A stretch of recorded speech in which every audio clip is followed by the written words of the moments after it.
Hello and welcome to my first rambling video in like, I don't know, forever. Probably before I started my vlog channel where I can live out all my inner need for rambling as much as I want. But here I am once again, and this is actually a special one since it is first and probably also last time that I do a, let's say, commissioned rambling video. Not really commissioned, since it's actually a reward for my Patreon, but since I kind of stopped my Patreon, there won't be any more coming. But yeah, in this regard, once again, a big thank you to Kanbazir, who did take this higher tier pledge, and yeah, he used it to ask me to talk about a topic. He was kind of curious to see what I could say about it. But before I get to this, I wanted to point you guys to a few collabs I did, which did not end up on my own channel, but rather my second Prances review together with Kichi on her channel, as well as my collaboration with the Brony Notion, which is not directly on the Sometimes There Are Changeling episode, but related to it. You can find them among most of the other stuff I have been involved in my More ANY playlist down the description below. And of course, if you don't want to put your trust in the YouTube algorithms to tell you whenever I do something, I can only recommend following me either on Twitter and or on Tumblr, since yeah, this is basically where I put this kind of stuff as well. But now for the main topic of this video. The sometimes rather unrealistic presentation of Ponysonas. And not just Ponysonas, and also not just non-Ponysonas within the Pony universe like Dr. Wolf or Silverquill. No, I mean Sonas in general, including Fursonas, Gemsonas, and I don't know, your Jedi character in case you have a Jedi or C for Star Wars forums or something. However, given the channel we are on, and to keep this video a little bit more simple, let's focus on Ponysonas for the moment, shall we? And when I say unrealistic, obviously I'm not talking about the fact that those Ponysonas are quadrupedal, magical, colorful fantasy creatures. Because, well, that's the main idea of a Ponysona, otherwise it's just a cartoon version of you if it is a bipedal human without any special abilities. No, what I actually mean is an unrealistic representation of themselves, of the people behind the Sona. For example, I have been told that I am apparently a rather realistic representation of my Sona. Like, he has a normal body type, I have a normal body type, my hair, which is obviously not blue in real life, but I'm actually considering dyeing it blue for Nightmare Nights, is also kind of similar shaped to the one on my Sona, even so it's a little bit less cartoony, fluffy, big.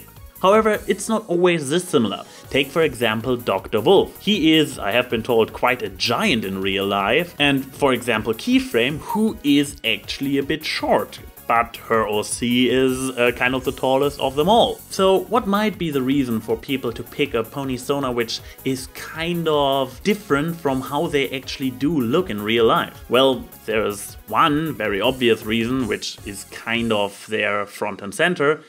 Show style. Take for example the YouTuber known as Corpulent Brony. This guy is in real life, as you can see, yeah, quite corpulent. And he doesn't seem to be ashamed about it because, well, he literally made this his trademark. He called his own Sona the Corpulent Brony. But if you take a look at his Sona, he looks completely normal, so you would expect him to kind of represent it if he wears it on his sleeves like this anyways. But here's the thing, his OC is in show style. The show style in general is this kind of average pony, and even his Ponysona ended up looking completely normal. And I can assume that especially for those using the Pony Creator as their starting out kit, a lot of Ponysonas end up a lot more average, just because this is the norm, this is where most people come from. Now, what other more interesting reasons could there be to alter your representation on the internet so much from your real self? Well,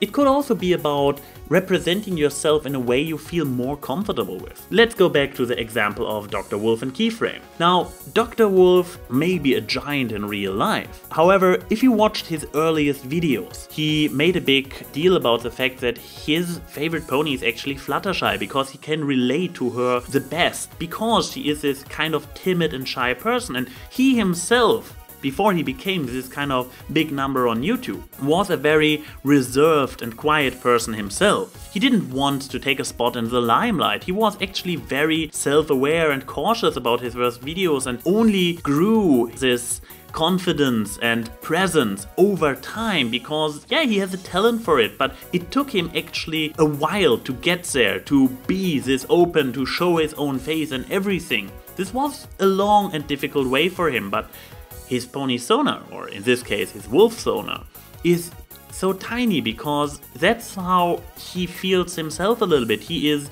more a tiny and quiet voice. He has a big impact for sure, but he feels more comfortable being this tiny character.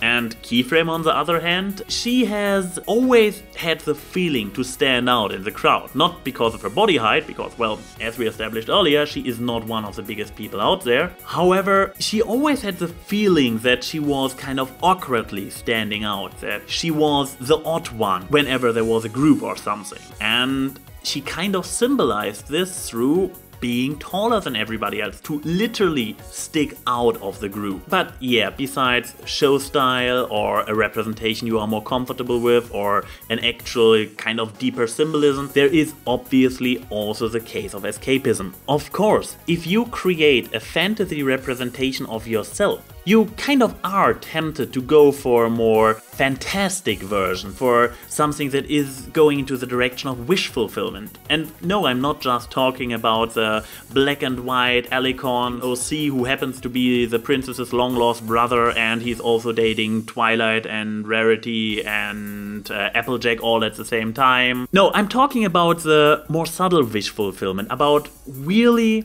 being able to experience something and live through something in your Sona that is not allowed to you in real life. An example that is publicly known would be Forced Rain. You might actually know Forced Rain for the songs Great to Be Different and Join the Herd, which I am never getting tired of singing at super loud volume whenever I come across a My Little Karaoke Machine. Especially in the dramatic readings of Upheaval, Forest Rain provided some of the most amazing graveling male voices for Prince Terrado and Vanguard Clash I have ever heard in a dramatic reading. Wow! Those voices have been absolutely amazing. However, you might have noticed that Forest Rain's OC is actually a mare. And not too long ago there has been a revelation video explaining why. Forest Rain, as you probably can guess by the fact that I praised those deep and groveling voices, has been born male. However, she identified as a female and obviously quite a while before her coming out. She was basically living something through her Ponysona she was, at least at the time, not able to do in real life. So yeah, you can say it's escapism and wish fulfillment and also make your Sona more appealing, but sometimes it's actually more than just an expression of, oh, I wanna have fuller hair or I wanna be more slender than I am in real life or more pretty. It can be something deeper, like literally trying to live out something that reality is not allowing you to. Well, and of course there are a lot of people who just make their Sona so much more appealing than themselves because, yeah, narcissism. This is AnY saying see you soon.